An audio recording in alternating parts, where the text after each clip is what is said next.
Welcome my dear रॉकर्ड्स। आज हम देखने वाले हैं धूता। दोस्तों, इस सीरीज की कहानी को देखकर आपको फाइनल डेस्टिनेशन मूवी की याद आ जाएगी। तो चलिए बिना टाइम खराब करे करते हैं इस कहानी को शुरू। शुरुआत में हमें सागर को दिखाया जाता है, जो एक बड़े न्यूज़पेपर का चीफ एडिटर है। शॉर्ट में बोला जाए तो जर्नलिस्ट। वो काफी सारी नींद की गोलियां खा लेता है क्योंकि वो किसी चीज से बहुत परेशान है। पर मरने से पहले वो अपनी बीवी प्रिया को आखिरी बार वॉइस मैसेज भेजना चाहता है। तभी अचानक से उसके फोन की बैटरी लो हो जाती है। इस वजह से फोन बंद ही हो जाता है। और क्योंकि सागर ने गोलियां खा ली थी तो उसकी आंखों के सामने अंधेरा छा रहा था। वो जल्दी से चार्जर को ढूंढने लगता है। तभी उसे एक फाइल मिलती है, जिसे देखकर वो तुरंत उल्टा करने की कोशिश करने लगता है। यानी कि उस फाइल में कुछ ऐसा तो था जिस कारण सागर ने अपना फैसला बदल लिया। पर शायद बहुत देर हो चुकी थी, क्योंकि उल्टियां करने के बावजूद वो बेहोश होकर गिर पड़ा। जिसके साथ ये सीन होता है कट। अगले सीन में हमें इस घटना के 6 दिन पहले का समय दिखाया जाता है, जहां हम सागर को उसके न्यूज़पेपर के नए नाम के लॉन्च इवेंट में देखते हैं। साथ ही उसका चीफ एडिटर की पोस्ट पर प्रमोशन हो गया है, जो कि सागर के दोस्त चार्ल्स को मिलने वाला था। पर जब से चार्ल्स के घर से कुछ लोगों की मौत हुई, तब से उसका दिमागी संतुलन खराब हो गया। और फिर इस बारे में पेपर के मालिक को सागर ने ही उसकी स्थिति के बारे में बताया। फिर फैसला ये हुआ कि चार्ल्स की जगह सागर को ये पोस्ट दी जाए। मतलब कि सागर ने अपने फायदे के लिए ये किया था, जिस कारण चार्ल्स अब उससे बात तक नहीं करता। और यहाँ हम सागर की बीवी प्रिया के साथ उसकी पीए अमृता को भी देखते हैं। साथ ही सागर की स्पीच से हम जान पाते हैं कि उसकी बीवी प्रिया भी एक जर्नलिस्ट है, लेकिन अभी उसने अपनी प्रेगनेंसी की वजह से छुट्टियां ली हुई है। इन दोनों की अंजलि नाम की एक प्यारी सी बेटी भी है। इसी दौरान अमृता सागर को जले पे फूल भेजती है, जिसे चार्ल्स ने उसके लिए भेजा था। और उसके साथ एक कार्ड भी मौजूद होता है,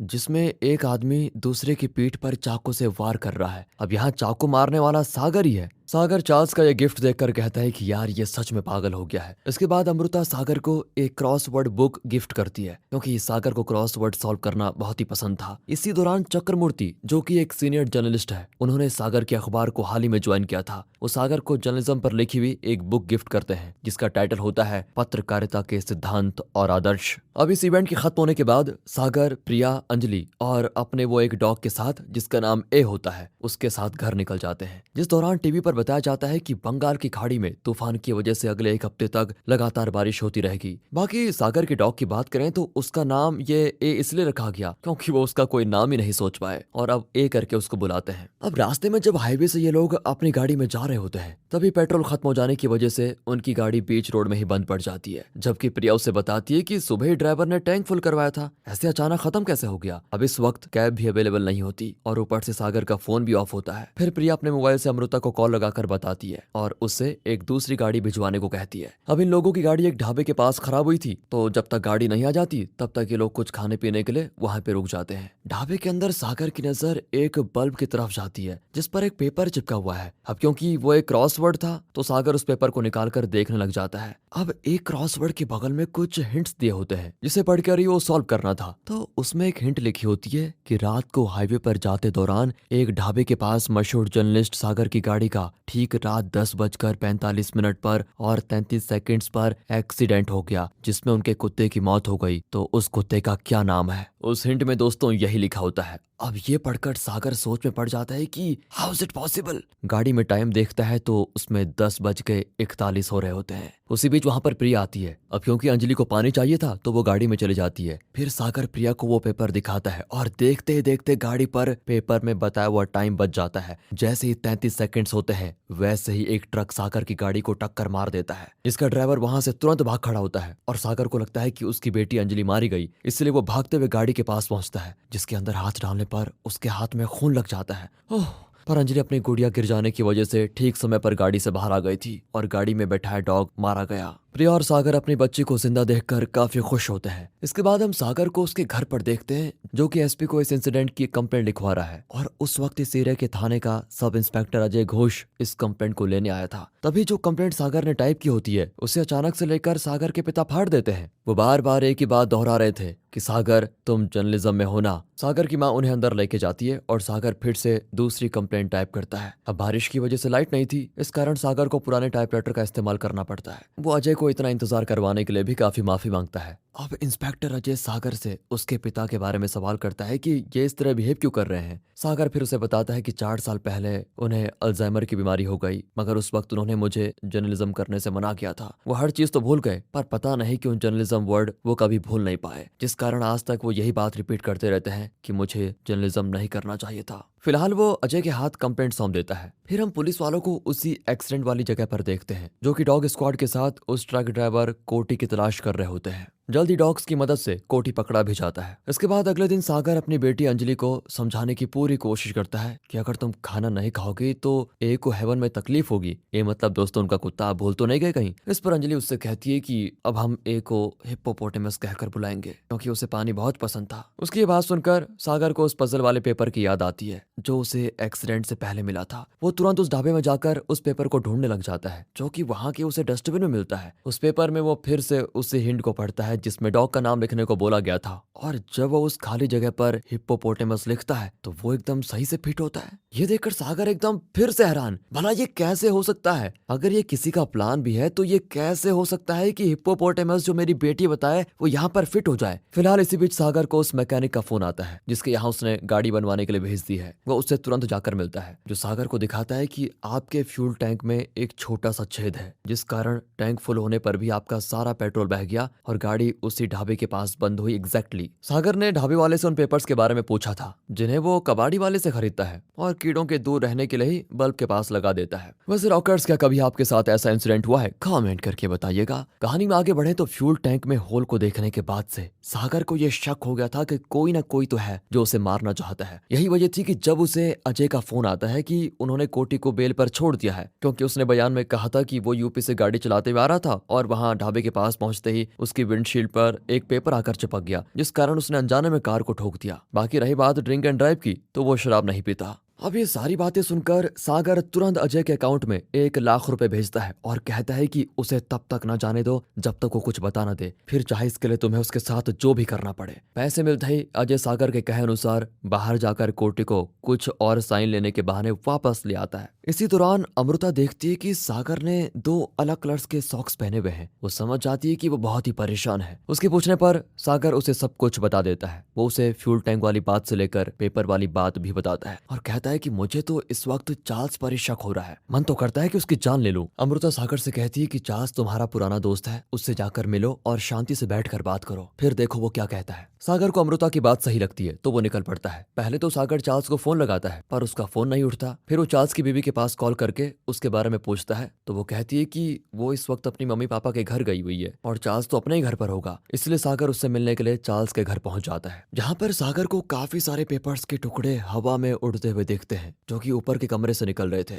ये देखकर सागर उस कमरे में जाता है जहां चारों तरफ ऐसे ही पेपर्स मौजूद होते हैं और चार्ल्स एक गन लिए खड़ा है जो कि खुद को गोली मारने वाला है। उसे सागर पीछे से ये कदम उठाने से रोकता भी है, जिस पर चार्ल्स कहता है कि तुम्हें अपने कुत्ते की मौत का पता एक पेपर के जरिए पहले पता चल गया था ना। ये सुनकर सागर हैरान हो जाता है और पूछता है तुम्हें कैसे पता? चार्ल्स उसे कहता है कि उसने मेरे परिवार को खत्म कर दिया, पर अब और नहीं, मुझे पता चल गया है कि ये सब कैसे रोकना है। मेरे बाद अब वो तुम्हारे पीछे आएगा, तुम्हारी भी हालत मेरी जैसी हो जाएगी। इतना कहते हुए वो सागर को एक पेपर का टुकड़ा देता है जिसमें कार्टून बना हुआ है। उस कार्टून में एक आदमी खुद को शूट कर रहा होता है और उसके पीछे एक दूसरा आदमी खड़ा था। बिल्कुल कार्टून की तरह चार्ल्स खुद को गोली मार देता है, जिसके खून के छींटे पीछे खड़े सागर पर पड़ते हैं, जो कि पूरी तरह से शॉक हो चुका था। इसी के साथ कहानी फ्लैशबैक में जाती है, जहां हम एक पार्क में चार्ल्स के बेटे को खेलते हुए देखते हैं। वहां चार्ल्स और उसकी बीवी भी मौजूद थी। चार्ल्स किसी पागल की तरह कुछ पेपर्स ढूंढ रहा था, जिसे इस तरह देखकर बाकी औरतों के पूछने पर चार्ल्स की बीवी कहती है पता नहीं इन्हें क्या हो गया है, जब से इनके भाई और माता पिता की मौत हुई तब से ये ऐसे ही हो गए हैं। इसी दौरान चार्ल्स का बेटा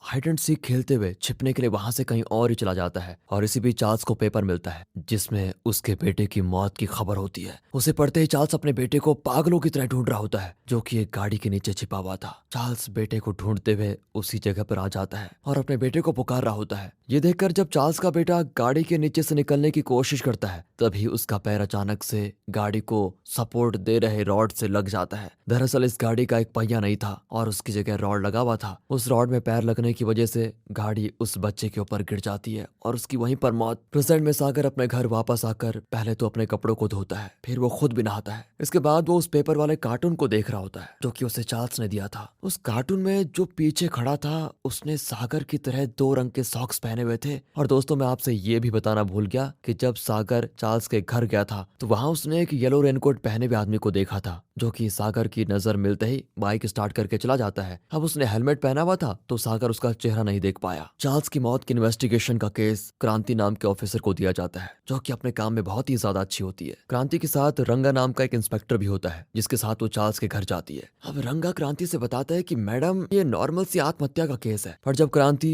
चार्ल्स के कमरे में जाकर देखती है तो वो रंगा को दरवाजे के पास खड़े होने के लिए कह देती है। वो कहती है जहां तुम खड़े हो वहां छोड़कर तुम्हारे पीछे आगे या दाएं और बाएं सब जगह खून है। इसका मतलब यह है कि जब चार्ल्स ने अपनी जान ली तो कोई इस जगह पर खड़ा था और वो खून उस आदमी पर गिर गया और इसीलिए ये जगह खाली है। अब पुलिस को खबर चार्ल्स की पत्नी नहीं दी थी तो क्रांति उससे पूछताछ करने जाती है। वो क्रांति को बताती है कि पिछले 10 दिनों से चार्ल्स के परिवार के साथ मेरे बच्चे की भी मौत हो गई। वो क्रांति को चार्ल्स की पेपर कलेक्ट करने वाली वो आदत के बारे में भी बता देती है। इसी बीच अमृता भी टीवी पर चार्ल्स की मौत की खबर देखकर दंग रह जाती है। उसे लगता है कि ये सागर ने किया है, इसलिए सागर के आते ही वो उससे इस बारे में पूछती भी है, जिस पर वो अमृता को सारी बात बताने के बाद वो पेपर दिखाता है जिसे देखकर अमृता की भी कुछ समझ नहीं आता कि ये हो क्या रहा है। वो सागर से उस पर शक करने के लिए माफी मांगते हैं कि सॉरी। अब सागर को ये भी चिंता है कि कल मिनिस्टर यहाँ पर आ रहे हैं जिसकी उसे तैयारी भी करनी है। इसी दौरान वहाँ सागर के कॉलेज से कुछ जर्नलिज्म कोर्स के स्टूडेंट्स उससे मिलने आते हैं जिनमें एक सत्या नाम का लड़का भी होता है। वो सागर से कहता है कि आप हमारे कॉलेज के एक इवेंट में जरूर आइएगा। वो इसी का इन्विटेशन देने आया था। सागर भी उसे कह देता है कि ठीक है मैं आ जाऊंगा। सत्या भी सागर की तरह एक अच्छा जर्नलिस्ट बनना चाहता है, इसलिए वो उसी के न्यूज़पेपर के साथ जुड़कर अपनी इंटर्नशिप पूरी करना चाहता था, इसलिए वो अपना बायोडाटा भी सागर को दे देता है। अब इधर रंगा क्रांति से बताता है कि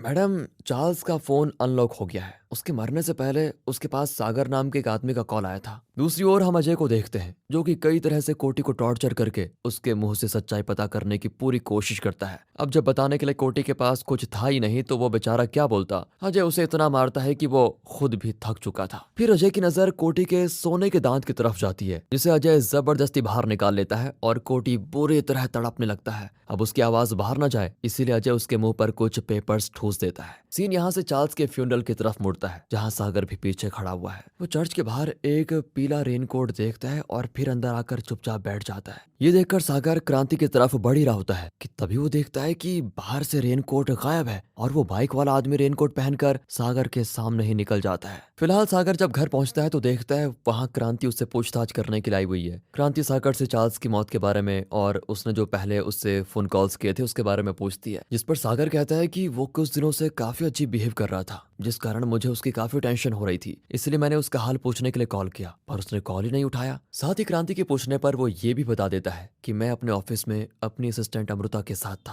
क्रांति नोटिस करती है कि जवाब देते वक्त सागर थोड़ा नर्वस लग रहा है, इसलिए वो बाहर आते ही तुरंत रंगा को फोन करके कहती है कि तुम ठीक 1 मिनट बाद ये चेक करो कि सागर ने अमृता को फोन किया कि नहीं। रंगा तुरंत साइबर क्राइम में फोन लगाकर सागर का फोन टैप करवाती है जो कि ठीक 1 मिनट बाद ही अमृता को कॉल करके क्रांति के बारे में बता देता है और कहता है कि अगर वो तुमसे कुछ पूछे तो उसे कह देना कि कल मैं तुम्हारे साथ था। रंगा क्रांति से कंफर्म करता है कि सागर ने अमृता को कॉल किया था, जिससे क्रांति समझ जाती है कि सागर ने उससे झूठ बोला। वो रंगा से कहती है कि तुम फिलहाल अभी उस गन के बारे में पता करो जिससे चार्ल्स ने अपनी जान ली है। आखिर उसके पास एक गन आई कहाँ से। अब आगे सागर के पास अजय का फोन आता है जो कि सागर से कहता है कि आपने कहा था ना जैसे भी हो कोटी के मुंह से सच निकलवाओ, पर मेरी मार वो ज्यादा बर्दाश्त नहीं कर पाया और उसकी मौत हो गई, इसलिए आप इस लाश को ठिकाने लगाकर मेरी मदद कीजिए। अब ये सुनते ही सागर कहता है कि मैंने मारने के लिए थोड़ी ना कहा था, मेरा इस लाश से कोई लेना देना नहीं है, समझे। तुम उसके साथ जो करो मैं नहीं जानता। इतना कहकर वो फोन काट देता है। अजय रात के समय कोटी की लाश को एक जगह रखकर सागर को फोन करके कहता है मैंने लाश को ठिकाने लगा दिया है,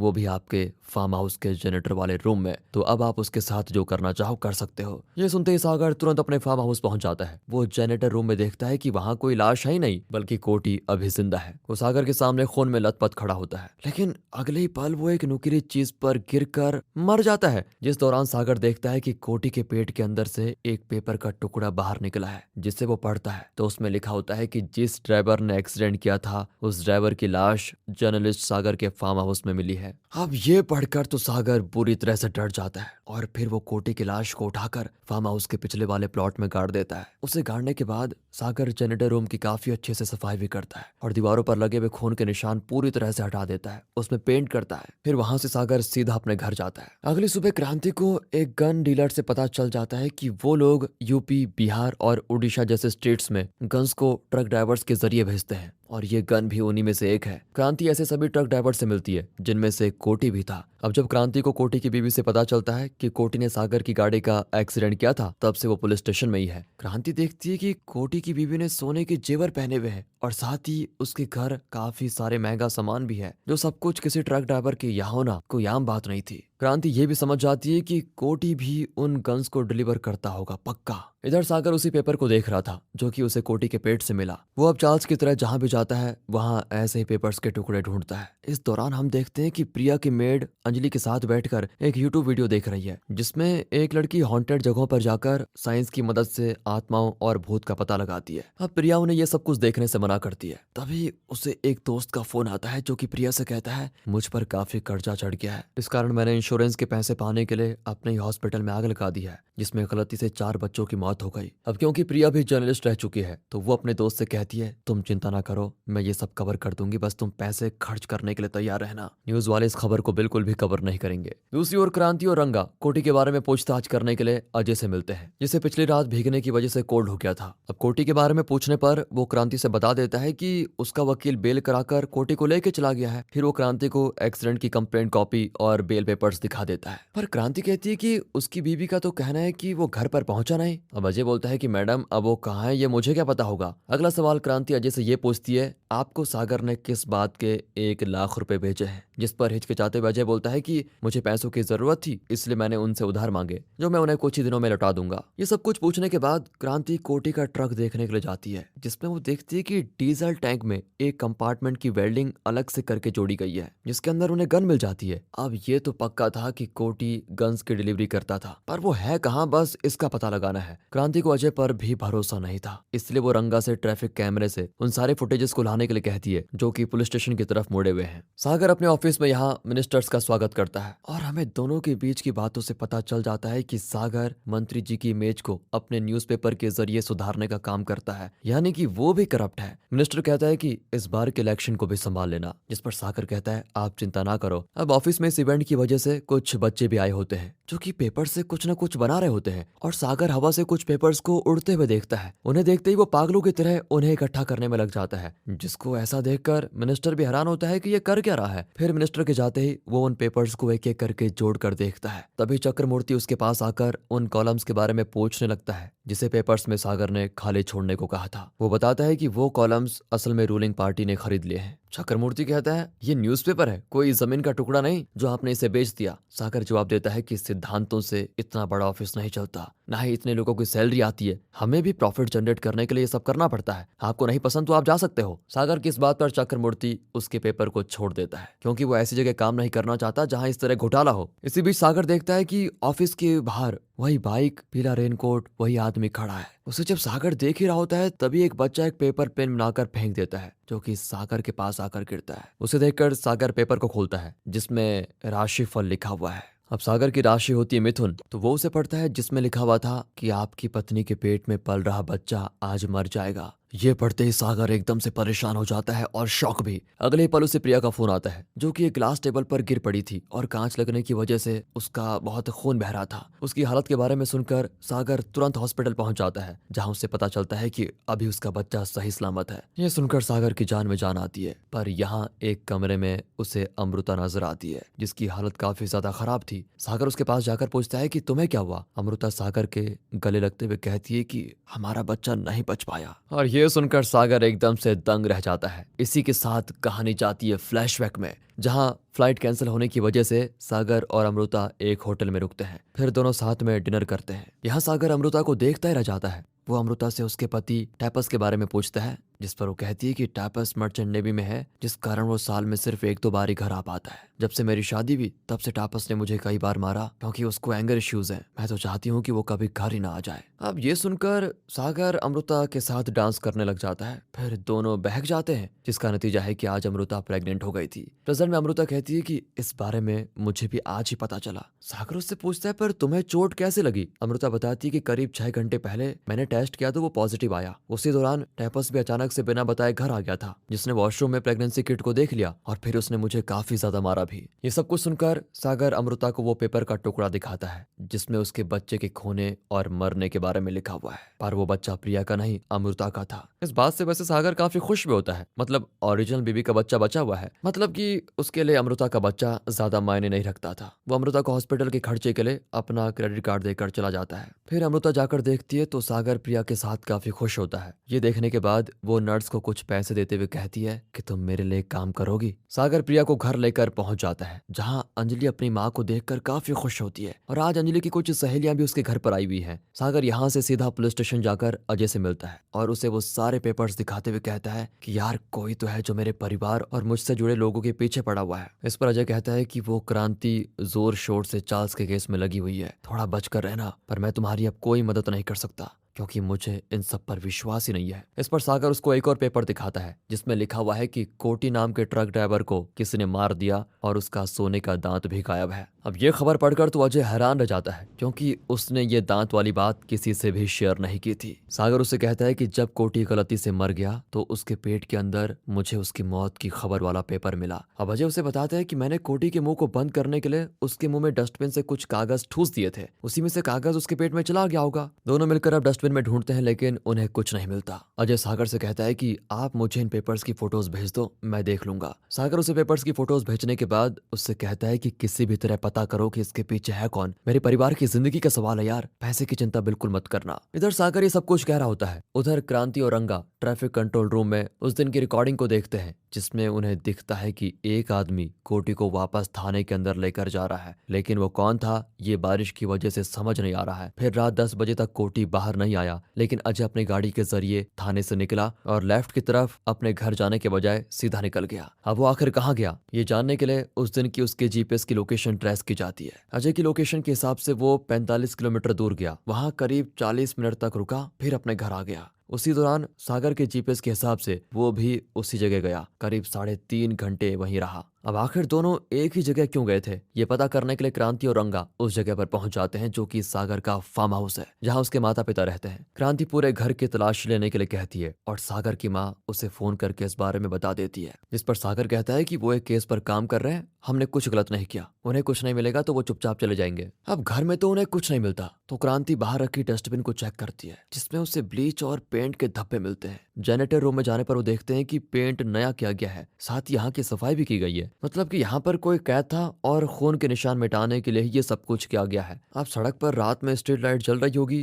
तो वो उस आदमी की लाश को वहां तो नहीं लेके गए होंगे। वो दीवार के उस पार जाकर चेक करती है तो उसे आखिर बॉडी मिल ही जाती है। इधर सागर के घर सभी बच्चों के लिए प्रिया ने एक पफ ऑर्डर किया होता है जो कि पेपर्स में आए थे। सभी बच्चे एक एक पफ्स ले लेते हैं। फिर तभी प्रिया अंजलि से कपड़े चेंज करने के लिए बोलती है, जिस कारण अंजलि अपनी ड्रेस उतारते हुए जाने लगती है जो कि फंस जाती है और अंजलि अनजाने में लिफ्ट के पास चली जाती है जिसका दरवाजा खुलता है, पर लिफ्ट ना मौजूद होने की वजह से वो लिफ्ट के ऊपर गिर पड़ती है। और प्रिया के बुलाने पर भी अंजलि कुछ नहीं बोल रही थी, इसलिए वो सागर से उसे ढूंढने के लिए कहती है। सागर उन पफ्स के पेपर को देखता है और सारे पेपर्स देखने पर उसे एक पेपर मिलता है जिसमें लिखा हुआ था जर्नलिस्ट सागर की बेटी अंजलि लिफ्ट के ऊपर से गिरी और लिफ्ट चलने की वजह से उसकी दर्दनाक मौत हो गई। ये पढ़ते ही सागर बिल्डिंग के वॉचमैन को कॉल करके लिफ्ट बंद करने के लिए बोलता है, मगर उसके पहुंचने से पहले कोई लिफ्ट चला देता है और लिफ्ट चलने की वजह से बेचारी अंजलि बेमौत मारी जाती है। एपिसोड की शुरुआत में हम क्रांति को देखते हैं जिन्हें खुदाई में कुत्ते की लाश मिली होती है। दरअसल एक की मौत के बाद सागर ने उसकी लाश को वहीं गाड़ दिया था क्योंकि अगर वो अपने कंपाउंड में उसे दफनाता तो अंजलि उसे कभी भूल नहीं पाती। दूसरी ओर जब सागर अपनी बेटी का अंतिम संस्कार कर रहा था तभी उसको बाइक की आवाज आती है। वो देखता है कि वही रेनकोट वाला आदमी दूर से उसे देख रहा है। सागर भागते हुए उस तक पहुंचने की कोशिश करता है पर उसके पहुंचने से पहले ही वो निकल जाता है। लेकिन इस बार सागर उसकी बाइक का नंबर नोट कर लेता है। इस तरह कुत्ते की लाश मिलने की वजह से यहाँ क्रांति की पूरी थ्योरी बदल जाती है। उसे लगता है कि जेनेटर रूम में वो खून कुत्ते का ही होगा, वहाँ उसी की लाश रखी गई होगी। हाँ, मैंने शायद गलत समझ लिया, मगर अब तक उस आदमी का हम पता क्यों नहीं लगा पाए जो उस दिन चार्ल्स के पीछे खड़ा था। यहाँ बेचारी प्रिया अपनी बेटी को भुला नहीं पा रही थी। तभी मेड एक कुरियर को रिसीव करती है, जिसे खोलकर देखने पर प्रिया फिर से डर जाती है। अब सागर घर आता है तो प्रिया उससे कहती है कि तुम्हारे लिए कुरियर आया है। जिसे सागर देखता है तो वो अजन्मे बच्चे का शरीर था जिसे अमृता ने भेजा था। इसके साथ अमृता ने एक लेटर भी भेजा है जिसमें उसने बताया है कि ये बच्चा उसका और सागर का है। सागर भी यहाँ पर कन्फेशन कर देता है कि हाँ, ये बच्चा मेरा था। इस पर तो प्रिया उसे थप्पड़ लगाने के साथ घर से निकाल देती है। सागर काफी रोता है पर वो उसे माफ नहीं करती। जिसके बाद सागर अपने फार्म हाउस जाकर वहीं रहने का फैसला करता है। वो अपनी माँ से कहता है कि ध्यान रखिएगा, मैं अपने कमरे में कोई जरूरी काम कर रहा हूँ, तो ना आप कभी अंदर आना ना किसी को आने देना। ये सागर ने इसलिए कहा होता है क्योंकि उसने चार्ल्स की ही तरह अपने कमरे में पेपर्स के टुकड़े चिपकाए हुए होते हैं। तभी वो किसी को फोन करके उस पीले रेनकोट वाले का बाइक नंबर, उसका नाम और एड्रेस पता करने के लिए कहता है। इसके साथ ये सीन उस येलो रेनकोट वाले की तरफ मुड़ता है जो कि असल में एक लड़की है जिसका नाम है किरण, और ये वही यूट्यूबर है जो हॉन्टेड जगहों पर जाकर वीडियो बनाती है। अंजलि इसी की वीडियोस देखा करती थी। आज ऐसे ही किरण एक बंद पड़े हॉन्टेड स्कूल में आई है जहां उसका इंटरव्यू लेने के लिए एक आदमी आया होता है। उसके पूछने पर किरण अपने डिवाइस के बारे में बता देती है कि इसी की मदद से हमें इन एनर्जीज का पता चलता है। अगर लाइट नहीं जली तो कोई नहीं है, जली तो भूत मौजूद है, और अगर लाइट लगातार फ्लैश करती है तो तुरंत वहां से निकल जाना चाहिए क्योंकि इसका मतलब है कि आपकी जान को खतरा है। वो बताती है कि वैसे आज तक इसकी फ्लैश लाइट कभी नहीं जली। वो ये सब कुछ बता ही रही होती है, तभी वहां पर सागर किरण के सामने आ जाता है जो कि समझ चुकी थी कि अब छुपने से कोई फायदा नहीं है। इसलिए वो सागर से बता देती है कि करीब 6 महीने पहले मेरे पास रवि नाम के एक जर्नलिस्ट आए। रवि को भी चार्ल्स और सागर की तरह पेपर्स इकट्ठा करने की आदत थी क्योंकि उन्होंने अपने माँ बाप और दोस्तों को खो दिया था। वो किरण के पास इसीलिए आए थे क्योंकि जर्नलिस्ट लगातार एक पेपर के टुकड़े में लिखी भविष्यवाणी से डरकर अपनी जान दे रहे थे। वो कहते हैं कि ये सब 1963 वहां से शुरू हुआ था। तब से आज तक लगभग सभी ऐसे केसेस पर मैंने रिसर्च की है। उन्होंने उन सब की डिटेल एक फाइल में रखी थी और वो उस फाइल को किरण के हवाले कर देते हैं। वो चाहते थे कि इस बारे में किरण पता करे क्योंकि ये जो हो रहा है ये सब किसी इंसान का काम तो नहीं हो सकता। वो कहते हैं कि जितने भी जर्नलिस्ट मरे गए हैं वो सभी करप्ट थे। अब एक दिन जब किरण रवि का इंतजार कर रही होती है तो उसके पास रवि का फोन आता है जो उससे कहता है कि तुम इस बारे में पता करना छोड़ दो, बाकी इसे अभी के लिए कैसे रोकना है वो मुझे पता है। किरण समझ चुकी थी कि वो अपने आप को नुकसान पहुंचाने वाले हैं। जब तक वो पहुंचती तब तक रवि ने अपनी जान ले ली थी। जिनके हाथ में एक पेपर का टुकड़ा था जिसमें किरण की मौत के बारे में लिखा हुआ था, पर अब तक उसे कुछ नहीं हुआ है। इसी बीच उसे चार्ल्स के बारे में पता चलता है तो वो उस पर नजर रख रही थी। अब वो आगे सागर को बताती है कि फिर मुझे आपके कुत्ते की मौत के बारे में पता चला तो मैंने आपका पीछा और आपके ऊपर रिसर्च करने का फैसला किया, जिसमें मुझे पता चला है कि पावर में ये मिनिस्टर तुम्हारी वजह से हुआ है। तुमने पहले इसके साले को बचाया जिसने कुछ लड़कियों के साथ गलत काम करके उन्हें मरवा दिया था। साथ ही इस मिनिस्टर की जहरीली शराब की वजह से कई लोगों की जान गई, और इसी दौरान तुम्हारे करीब कुछ लोगों को मरते हुए देखकर मैं समझ गई कि मुझे इससे दूर रहना चाहिए क्योंकि जब रवि मरा तब तो मैं बच गई पर शायद इस बार ना बच पाऊं। वो सागर को फाइल देती है जिसमें अब तक उसी तरह मरे हुए जर्नलिस्ट की काफी डिटेल्स होती हैं। सागर बातों ही बातों में किरण को वो पेपर दिखाते हुए बताता है कि इस पेपर टेक्सचर और लिखावट में काफी बदलाव है। इसमें एक और खास बात यह है कि इसमें तेलुगु लैंग्वेज का लेटर उल्टा छपा हुआ है। अब किरण किसी को जानती थी जिन्हें पुराने न्यूज़पेपर के बारे में काफी कुछ पता था। उनके पास जाने पर सागर को पता चल जाता है कि इस तरह के अखबार और ऐसी लिखावट करीब 80 साल पहले ब्रिटिश सरकार के दौरान कुछ पेपर्स में होती थी, क्योंकि ये जो अक्षर उल्टे लिखे हुए हैं वो उल्टे नहीं है बल्कि एक तरह के सीक्रेट मैसेज होते हैं जिन्हें हम कोड लैंग्वेज कह सकते हैं। इसी वक्त किरण को एक फोन आता है जिसमें उसे पता चलता है कि जिस हॉन्टेड हॉस्पिटल में वो रिसर्च के लिए जाना चाहती थी उसकी परमिशन आज उसे मिल गई है। इसलिए किरण तुरंत वहां के लिए निकल पड़ती है। इधर सागर को इसी तरह की लिखावट का एक और अखबार मिल जाता है जिसका नाम था दोथा, यानी कि मैसेंजर ऑफ गॉड। इस अखबार के मालिक का नाम सागर नेट पे सर्च करके निकाल लेता है और उसे ये पता चल जाता है कि ये अखबार सत्यमूर्ति नाम के एक आदमी का था जिन्होंने जर्नलिज्म पर एक किताब भी लिखी थी। वही किताब जो चक्रमूर्ति ने शुरुआत में सागर को दी थी। उस किताब में सत्यमूर्ति की प्रेस का एड्रेस भी होगा। सागर तुरंत यहाँ से निकलता है जिसे एक लड़का बारिश में पेपर की नाव चलाते हुए दिखता है। उस नाव को खोलकर जब सागर देखता है तो उसमें किरण की मौत के बारे में लिखा था। इधर किरण जैसे ही अंदर जाकर अपना डिवाइस ऑन करती है वो फ्लैश करने लग जाती है, यानी कि उसकी जान को खतरा है। वो इससे पहले कुछ समझ पाती तभी किरण देखती है कि उसकी तरफ एक के बाद एक सभी फायर एक्सटिंग्विशर एक एक करके खुलकर उसकी तरफ आ रहे हैं, जिनसे धमाका लगने के कारण किरण की बॉडी के आर पार सारी सरिया घुस जाती है और उसका वहीं पर अंत। जब सागर यहाँ पर पहुंचता है तो वो सीढ़ियों पर बारिश के पानी के साथ कुछ खून बहता हुआ देख लेता है और समझ जाता है कि उसे आने में देरी हो गई है। अगले सीन में हमें क्रांति को दिखाया जाता है। वो रंगा से कहती है कि हमें कुछ तो मिस हो रहा है, कुछ तो मिस कर रहे हैं हम। तभी वो खुदाई वाली जगह की फोटो पर देखती है तो उसमें क्रांति को बरगद के पेड़ की जड़ें दिखती हैं। वो कहती है कि बरगद की जड़ें जमीन के अंदर करीब 10 से 15 फीट अंदर जाती हैं, लेकिन ये तो 5 ही फीट के बाद है, यानी कि किसी ने इससे ज्यादा भी खुदाई की है। यहाँ हमें देखने को मिलता है कि सागर ने बड़ी ही चालाकी से कोटी की लाश को पहले 15 फीट अंदर गाड़ा, फिर उसके ऊपर ढककर कुत्ते की बॉडी को रख दिया ताकि किसी को कोई शक ना हो। अब ये बात क्रांति भी अच्छे से समझ चुकी थी। इधर सागर उस किताब का एड्रेस देखकर सत्यमूर्ति के घर पहुंच जाता है, जहां उसे मिलता है सत्या।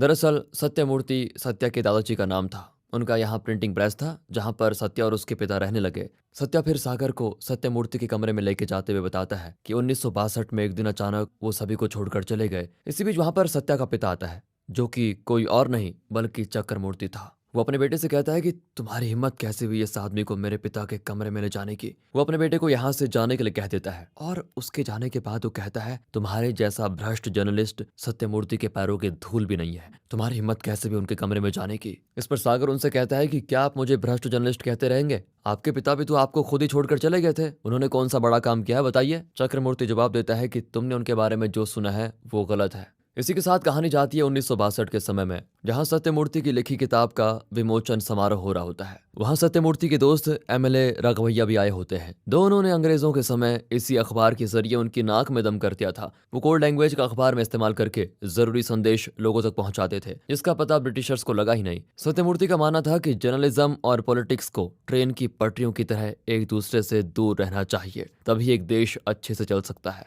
अब सत्यमूर्ति राघवैया से बाद में बोलता है कि आने वाले समय में राजनीति और पत्रकारिता एक दूसरे के लिए काम करेंगे। पत्रकारिता के जरिए ही लोगों की सोच को बदला जाएगा कि उन्हें किस पार्टी का साथ देना है और किसका नहीं। अब यहाँ सत्यमूर्ति राघवैया को चुनाव में उसके अपोजिट में खड़े होने वाले युवा नेता चक्रपाणी से मिलवाता है। चक्रपाणी ने एक नई पार्टी शुरू की थी। वो राघवैया के सामने उसकी इज्जत करने का ढोंग करता है और फिर सभी के साथ में फोटो भी खिंचवाता है। आगे हमें भूपति को दिखाया जाता है, जिसने सत्यमूर्ति और उसकी बीवी के लिए तिरुपति का टिकट करवाया था। सत्यमूर्ति भी भूपति पर काफी भरोसा करते थे। भूपति कहता है कि देखिए सत्यमूर्ति जी, आप चिंता मत कीजिए, सिर्फ 3 दिन की बात है, आपकी गैर मौजूदगी में मैं अखबार का सारा काम संभाल लूंगा। उसके इतना कहने पर सत्यमूर्ति मान जाते हैं। वो पहले अपनी प्रेस जाकर सभी को बताते हैं कि मैं 3 दिन के लिए बाहर जा रहा हूँ, तब तक के लिए भूपति ही सब कुछ संभालेगा। ये जैसा बोलता है तुम लोग वैसा ही करना। यहाँ से सत्यमूर्ति एक लाइट हाउस में जाता है, जहाँ पर उनका पहला टाइपराइटर रखा हुआ था, जिसे वो आजादी के पहले यूज किया करता था। इस टाइपराइटर की पूजा वगैरह करने के बाद वो तिरुपति के लिए निकल जाता है। इसी दौरान हमें राघवैया का घर दिखाया जाता है, जिनकी एक पोती को पोलियो हो गया है, इसलिए वो चल नहीं सकती। दूसरी तरफ सत्यमूर्ति को भेजने के बाद भूपति चक्रपाणी से आकर मिलता है। दोनों असल में दोस्त थे और साथ मिलकर काम कर रहे थे। सत्यमूर्ति को तिरुपति भेजना भी इन्हीं का प्लान का हिस्सा था। आगे चक्रपाणी भूपति से बताता है कि मैंने राघवैया के घर काम करने वाली महिला, जिसका नाम कल्पना है, उसको अपने प्यार के जाल में फंसा लिया। उससे मैंने राघवैया के कमरे की चिटकनी लगाने को बोल दिया, जो कि पीतल की थी। अब उस चिटकनी को लेकर मैं उसके जैसे 2 लोहे की चिटकनी बनाकर उसमें पीतल जैसा कलर करवा दूंगा। उसमें से एक मैं कल्पना को वापस दे दूंगा और दूसरी को चुंबक के जरिए बाहर से खोलने की प्रैक्टिस करूंगा। चक्रपाणी कल्पना को उस लोहे की चिटकनी को वापस लगाने के लिए कहता है और उसे लड्डू देता है ताकि वो राघवैया के पूरे परिवार को खिला दे। वो कल्पना के पूछने पर कहता है कि ये लड्डू हमारी होने वाली शादी की खुशी में है। कल्पना उस लोहे वाली चिटकनी को लगाने के बाद सभी को बता देती है कि मैं शादी करने वाली हूँ और साथ ही साथ फिर वो सभी को लड्डू खिला देती है। फिर उसके बाद वो चक्रपाणी से आकर मिलती है, जहाँ वो उससे पूछती है कि तुमने मुझसे ये सब कुछ क्यों करवाया पहले, लेकिन चक्रपाणी तो उसे डुबोकर मार ही देता है। फिर उसकी लाश वहीं छोड़कर वो एक चिट्ठी वहीं छोड़कर चला जाता है। अब जब चक्रपाणी कल्पना को मार रहा था तो भूपति उस खबर को छाप रहा था कि राघवैया के घर में काम करने वाली के साथ परिवार के मर्द कई सालों से गलत काम कर रहे थे, जिस कारण उसने आज अपनी जान दे दी। यही चीज उस लेटर में भी लिखी थी जो कि चक्रपाणी ने वहीं छोड़ा था। अब पुलिस ऑफिसर रमन्ना बॉडी के साथ उस चिट्ठी को भी देखता है। इसके बाद रात में चक्रपाणी चोरी से रघुवैया के घर में घुसकर दरवाजे की चटकनी चुंबक से खोलने के बाद एक एक करके सभी को फांसी के फंदे से लटका देता है। दरअसल उस लड्डू में जहर था जिस कारण सभी सोते वक्त ही मर गए थे। उन्हें फांसी पर लटकाने के बाद सभी जगह ये खबर फैलने में देर नहीं लगती कि पूरे परिवार ने कल्पना का सच बाहर आने की वजह से इस तरह अपनी जान दे दी। हालांकि जिस बच्ची को पोलियो हुआ था उसने ना तो लड्डू खाया था और वो एक कमरे में भी सो रही थी, इसी कारण उसकी जान बच गई। ये सारी खबर धूता अखबार की वजह से ही फैली थी और इस चीज का फायदा उठाकर चक्रपाणी ये इलेक्शन जीतना चाहता था। वो भूपति से कहता है कि तुम्हारा पेपर मेरी जीत के बाद सिर्फ मेरे लिए ही खबर छापेगा जिससे हम दोनों का ही फायदा होगा। लेकिन अब पता चलता है कि इसमें इंस्पेक्टर रमन्ना भी इनके साथ मिला हुआ है। तिरुपति से सत्यमूर्ति एक दिन पहले ही आ गया था, जिसे जैसे ही इन सब के बारे में पता चलता है तो वो सीधे भूपति से मिलने पहुंचता है, जहां नशे में रमन्ना और चक्रपाणी अपने करतूतों के बारे में बता रहे होते हैं। सत्यमूर्ति सब कुछ सुनकर वहां से चुपचाप वापस चला जाता है। वो अपनी बीवी से ये सब कुछ कहता है कि मैं कल के अखबार में इन सबको नंगा करूंगा, इन्होंने जो भी किया वो गलत किया। लेकिन सत्यमूर्ति से एक गलती हो गई थी, उन्होंने अपनी साइन की भी एक किताब गलती से वहीं छोड़ दी थी, जिस कारण उनके होने का पता भूपति को लग गया था। इसलिए वो पहले सत्यमूर्ति के घर जाता है, जहां वो नहीं मिलते तो वहां से ये लोग लाइट हाउस जाते हैं, जिसके बारे में भूपति को पता था। सत्यमूर्ति यहाँ छिपकर सब कुछ अपनी पुरानी टाइप मशीन में छाप रहा था। तभी वहां पर भूपति, चक्रपाणी और रमन्ना पहुंचकर उन्हें जान से मार डालते हैं और फिर वो सत्यमूर्ति की पत्नी से कहते हैं कि तुम ये खबर फैला दो कि सत्यमूर्ति तुम्हें छोड़कर चला गया है। वो सत्यमूर्ति की पत्नी को मारने की धमकी देते हैं और वो भी अपने बच्चे के खातिर मुंह बंद रखती है और इस तरह चक्रपाणी की पार्टी लगातार जीतती रहती है, जिसका साथ अभी भी सागर देता है। ये सारी बात जानने के बाद जाते वक्त वो सत्या से मिलता है और कहता है कि तुम इंटर्नशिप नहीं बल्कि कोर्स पूरा होते ही मेरी कंपनी ज्वाइन कर लो। वो सत्या को एक पेन भी देता है। इस पेन को सत्या अपने पिता को दिखाता है, जिस पर चक्रमूर्ति कहता है कि तुम अपने दादाजी जैसों के साथ काम करो, ना कि सागर जैसे कच्चे जर्नलिस्ट के साथ। सत्या भी कह देता है कि उसूल और आदर्श से जिंदगी में कुछ हासिल नहीं होता और फिर वो सत्यमूर्ति की पेन की जगह सागर का दिया पेन लेकर चला जाता है। इधर खुदाई में कोटी की बॉडी क्रांति को मिल गई थी। वो रंगा से कहती है कि इस बॉडी की शिनाख्त इसकी बीवी के जरिए होते ही तुरंत सागर और अजय को अरेस्ट कर लेना। वहीं सागर सीधा उस लाइट हाउस में आ जाता है, जिसके अंदर उसे वही टाइपिंग मशीन मिलती है जिसमें सच में का शब्द उल्टा लिखा हुआ था, जिससे उसे कंफर्म हो जाता है कि जो भी पेपर्स उसे या बाकी सभी को मिले थे वो इसी टाइपिंग मशीन से टाइप किए गए थे। यहाँ सागर को पेपर का एक और टुकड़ा मिलता है जिसमें लिखा हुआ है 16 नवंबर को सागर की पत्नी प्रिया का कोई उसके घर में घुसकर अंत कर देगा। इसके साथ प्रिया को मारने वाले की तस्वीर भी पेपर में छपी होती है। अब आज 15 नवंबर की रात होती है, तो कुछ भी होने से पहले सागर को कुछ भी करके प्रिया को बचाना होगा। सीन शिफ्ट होता है अजय की तरफ, जिससे मिलने के लिए कोटी की बीवी आई होती है। उसे देखकर अजय उसे अंदर बुलाता है और कोटी की बीवी उससे अपने पति के बारे में पूछती है। अजय कहता है कि तुम्हारा पति गन्स की डिलीवरी करता था, जिस कारण उसे एंटी टेररिस्ट ऑफिसर ने पकड़ लिया और वहां पर मेरा एक दोस्त है, मैं उससे कहकर कोटी को बाहर निकलवा सकता हूँ, पर उसके लिए तुम्हें भी मेरे लिए कुछ करना होगा। यहाँ अजय कोटी की बीवी को लेकर अंदर चला जाता है। दूसरी तरफ रात को क्रांति के घर में सागर उससे मिलने आता है, जिसे देखकर तुरंत क्रांति उस पर गन तान देती है, पर सागर उससे मदद मांगने आया है। वो क्रांति से सब कुछ शुरुआत से बता देता है कि ये हुआ, कैसे कैसे हुआ। वो कहता है कि ये टुकड़ा मुझे उस लाइट हाउस में मिला है, ये आत्मा अब मेरी बीवी की जान लेना चाहती है, जिसे रोकने के लिए मुझे तुम्हारी मदद चाहिए। क्रांति इन सभी पेपर्स को अरेंज करती है तो उसे वो सभी किसी पजल की तरह जुड़ जाते हैं और सभी को मिलाने पर क्रांति को खबर पढ़ने को मिल जाती है कि रात को करीब 1 बजे पुलिस क्वार्टर में इंस्पेक्टर अजय को किसी ने मार दिया। उसे किसी ने 5 गोली मारी, जिसमें से 4 अजय को लगी और बाकी एक पिछली दीवार पर। यह खबर पढ़कर क्रांति टाइम देखती है तो उसमें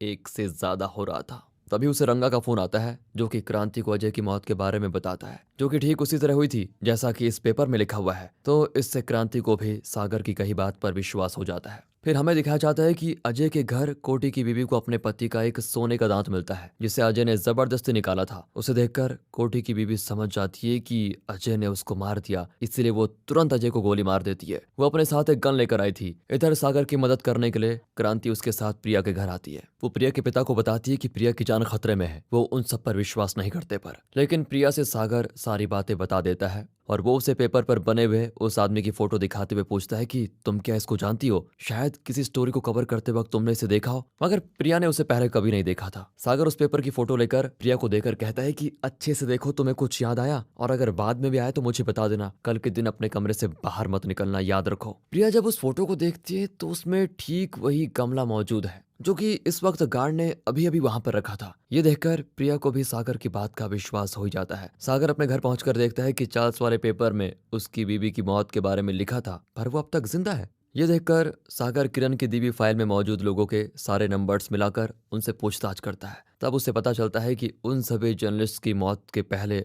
उनके परिवार के कई लोग मरे, पर उनकी मौत के बाद या तो कोई भी नहीं मरा या फिर जो मरा उन सबकी नेचुरल डेथ हुई है। मतलब वो किसी दुर्घटना या हादसे का शिकार नहीं हुए हैं, नेचुरली डेथ। इससे ये निकलता है कि चार्ल्स और बाकी सभी ने ये काम खत्म करने के लिए अपनी जान दे दी। इसका मतलब यह है कि औरों की जान ना जाए, उसके लिए इन सभी जर्नलिस्ट ने खुद की जान देना ही सही समझा। और यही रास्ता सागर भी समझ चुका था। वो क्रांति को वॉइस मैसेज करके कहता है कि मुझे पता चल गया है कि क्या करना है, मेरे साथ ही ये सब कुछ खत्म होगा। वो क्रांति को साथ देने के लिए धन्यवाद कहता है। फिर वो प्रिया को वॉइस मैसेज भेजने जाता है तो उसका फोन ऑफ आता है। यहाँ से दोस्तों वो शुरुआत वाला सीन आ जाता है जहाँ पर ये सीरीज शुरू हुई थी, जिसमें अब तक जो भी हुआ वो हमने देखा। सागर को जब होश आता है तो वो देखता है कि क्रांति ने उसकी जान बचा ली। फिर क्रांति उससे पूछती है कि तुमने जब मरने का फैसला कर लिया तो तुमने अपना फैसला बदला क्यों। इस पर वो क्रांति से बताता है कि मैंने ड्रॉर में चार्जर ढूंढते वक्त एक फाइल देखी जिससे मुझे पता चला कि हाल ही में अपने दोस्त को बचाने के लिए प्रिया ने 4 बच्चों की मौत और हॉस्पिटल की आग वाली न्यूज को पूरी तरह दबा दिया था। वो कहता है कि प्रिया के काम करने का तरीका मुझसे भी बदतर है, इसलिए मैं अपना फैसला बदला, क्योंकि मैं जानता हूं कि अगर वो करप्ट है तो ये कर्ज घूम फिरकर उसके ऊपर भी जरूर जाएगा। इसके बाद सागर सीधा उसी लाइट हाउस में जाता है जहां वो उस आत्मा से पूछता है कि आखिर तुम चाहते क्या हो। उसके इतना कहते ही टाइपिंग मशीन अपने आप कुछ टाइप करती है। उसे सागर पढ़ता है तो उसमें लिखा था कि एक इंसान में बदलाव लाओ, इससे पूरी इंसानियत में बदलाव की शुरुआत होगी। जिस इशारे को सागर अच्छी तरह समझ जाता है। दूसरी ओर प्रिया जब अपने पिता के साथ अपने कमरे में बैठी होती है तभी दरवाजे की घंटी बजती है। ये वही कातिल था जो कि प्रिया की जान लेने आया था। प्रिया के पिता दरवाजा खोलने जाते हैं तो वो पहले तो उन्हें मारता है, फिर वो प्रिया को बुरी तरह मारता है, जिस दौरान वो बताता है कि मैं उन जल चुके बच्चों में से एक का पिता हूँ। आज तुम्हें और तुम्हारे बच्चों को भी मैं जान से मार डालूंगा। मगर ये सब कुछ प्रिया का एक बुरा सपना था, जिससे हम समझ सकते हैं कि प्रिया को भी अपनी गलती का अंदाजा है। इसी दौरान सागर की माँ अचानक उसके कमरे में चली जाती है, जहाँ वो चारों ओर अखबार देखकर बुरी तरह घबरा जाती है कि ये क्या करता रहता है। ये वो कहती है कि तुम्हारे दादाजी भी मरने से पहले यही सब करते थे। अब सागर अपनी माँ से पूछता है तब वो बताती है कि तुम्हारे दादाजी भी जर्नलिस्ट थे जो कि एक न्यूज़पेपर के लिए काम किया करते थे। फिर वो बंद हो गया तो उन्होंने अपना न्यूज़पेपर शुरू किया। फिर कुछ दिन के बाद परिवार के लोग एक एक करके मरने लग गए और तुम्हारे दादाजी का मानसिक संतुलन बिगड़ गया। वो भी इसी तरह पेपर से इकट्ठा करने लगे, जिसके बाद एक दिन उन्होंने अपनी जान दे दी। ये सारी बातें तुम्हारे पापा ने मुझे नहीं बताई थी, पर जब उन्हें अल्जाइमर का पता चला तब उन्होंने मुझे ये सब कुछ बता दिया और अब मैं तुम्हें बता रही हूँ। जब तुम्हारे दादाजी की मौत हुई तब तुम्हारे पिता बहुत छोटे थे, तो उन्हें अपने पिता की मौत से यही समझ आया कि जर्नलिज्म से उनके पिता की जान गई, इसलिए वो नहीं चाहते थे कि तुम जर्नलिज्म में जाओ। सागर माँ से अपने दादा का नाम पूछता है तो वो बताती है कि उनका नाम भूपति था, वही भूपति जो सत्यमूर्ति के साथ काम करता था और फिर उसने उन्हें धोखा दिया। इस वक्त सागर को सत्या का कॉल आता है जो उसे बताता है कि कॉलेज प्रोग्राम आज ही है, मंत्री जी चल चुके हैं, क्या आप भी आ रहे हैं। सागर हाँ बोलता है।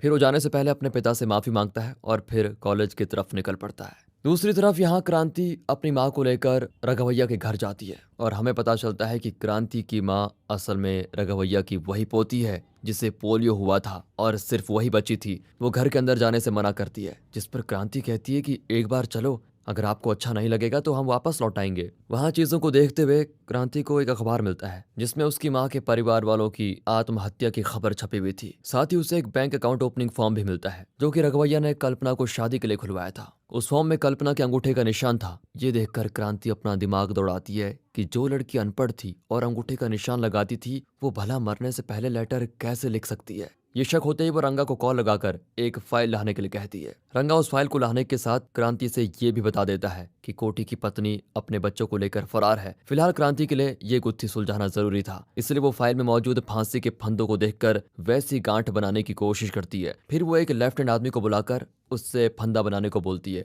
जो कि बिल्कुल फोटो की तरह था, यानी कि फंदे बनाने वाला लेफ्टी था। फिर वो रघवैया की चक्रपाणी के साथ एक तस्वीर देखती है जिसमें अपने लेफ्ट हैंड में उसने किताब पकड़ी हुई थी। साथ ही उसे वो लोहे की जंग लगी चटकनी भी मिलती है, क्योंकि उसमें जंग लगी थी और बाकी सारे घर की चटनी पीतल की होने की वजह से सही थी। इस कारण क्रांति समझ जाती है कि इस चटकनी को चुंबक से खोला गया। उसे और पता करने पर यह पता चलता है कि चक्रपाणी असल में इस वक्त जो मंत्री है उसके दादा थे, और ये सारा केस जिस पुलिस वाले रमन्ना ने संभाला था वो अजय का दादा था। रही बात भूपति की, तो उसके बारे में पता चलते ही ये सब बताने के लिए क्रांति सागर को फोन लगाती है, जो कहता है कि हाँ, मुझे भी आज ही पता चला, लेकिन आज मैं जहां पर मौजूद हूँ वहां मेरे सामने कई सारे जर्नलिस्ट बैठे हुए हैं जिनके सामने मैं कुछ ऐसा करने वाला हूँ जिससे इनमें से किसी एक में बदलाव तो आएगा ही। उसकी बात सुनकर क्रांति सागर से कुछ भी उल्टा सीधा करने से मना करती है, लेकिन वो फोन कट कर देता है। मंत्री जी की स्पीच के बाद सागर की बारी आती है स्पीच देने की, जो कि मंत्री जी को एक पेपर देकर स्पीच देने जाता है, और उस पेपर को देखकर मिनिस्टर हंसता है।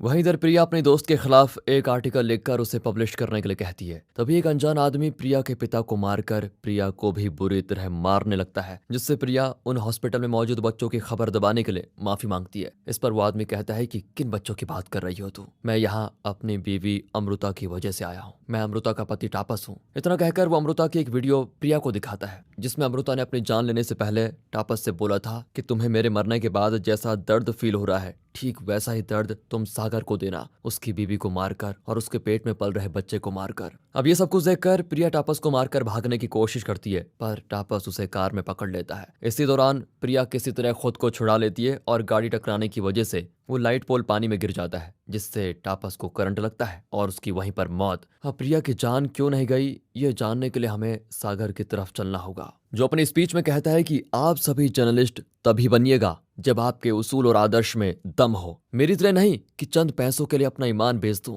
वो यहाँ सभी के सामने बताता है कैसे मैंने पैसे लेकर खबरों को दबाया और कुछ और चीज बाहर निकाली, जिसका फायदा इन जैसे मिनिस्टर्स ने उठाया। उसे ये सब कुछ करता हुआ देखकर सत्या और मिनिस्टर काफी हैरान होते हैं। सागर कहता है कि हम देश के आईना है, जो हम लोगों के सामने पेश करते हैं लोग उसे ही सच मान लेते हैं, जिस कारण हमारी जिम्मेदारी और भी बढ़ जाती है। आज आप सभी के सामने मैं कुछ ऐसा करने जा रहा हूं जिससे अगर किसी एक में भी बदलाव आया तो मैं समझूंगा कि मुझे सफलता मिल गई। इतना कहने के बाद सागर स्टैंड सहित उठाकर मंत्री जी की बॉडी के आर पार कर देता है। इस वक्त तक क्रांति भी वहां पर पहुंच गई थी। वो जैसे ही सागर को शूट करती है, उसके हाथ पर एक गमला गिर जाता है, जिससे गोली सागर के पैरों पर लगती है। अब सागर के इस कदम की वजह से उधर प्रिया की जान भी बच गई थी, और इन सभी घटना के बाद लाइट हाउस में रखी प्रिंटिंग मशीन टूटकर बिखर जाती है, जिससे हम समझ पाते हैं कि सत्यमूर्ति की आत्मा अब मुक्त हो गई है। सत्या घर आकर अपने पिता से माफी मांगता है और साथ ही वो सागर की पेन को फेंककर अपने दादाजी की पेन को उठा लेता है। इसी दौरान चक्रमूर्ति को सागर के न्यूज़पेपर कंपनी का चेयरमैन का फोन आता है, जो कि बताते हैं कि सागर ने जो किया वो करने से पहले उसने अपना इस्तीफा दे दिया था, और साथ ही उसने चीफ एडिटर की पोजीशन के लिए आपका नाम रिकमेंड किया है। जो सुनकर चक्रमूर्ति काफी खुश होता है। अगले सीन में प्रिया अपने बच्चों को लेकर सागर से मिलने जाती है जेल में, जहां वो सागर से कहती है कि ये पेपर वाली बात कोर्ट नहीं मानेगी, जिस कारण वकील ये बताएंगे कि तुम्हारा मानसिक संतुलन सही नहीं था, इस वजह से तुम जल्दी छूट जाओगे। दूसरी ओर क्रांति कमिश्नर को थैंक यू कहती है, क्योंकि उन्होंने ये केस उसे दिया, और इस कारण क्रांति को पर्सनली भी काफी फायदा हुआ। कमिश्नर उससे कहते हैं कि कई ऐसे केसेस हैं जिसमें पैरानॉर्मल चीजें इन्वॉल्व हैं, उन्हें सॉल्व करने के लिए तुम एक टीम बनाओ, और साथ ही वो क्रांति को अगला केस भी हैंड ओवर कर देते हैं। Thanks for watching.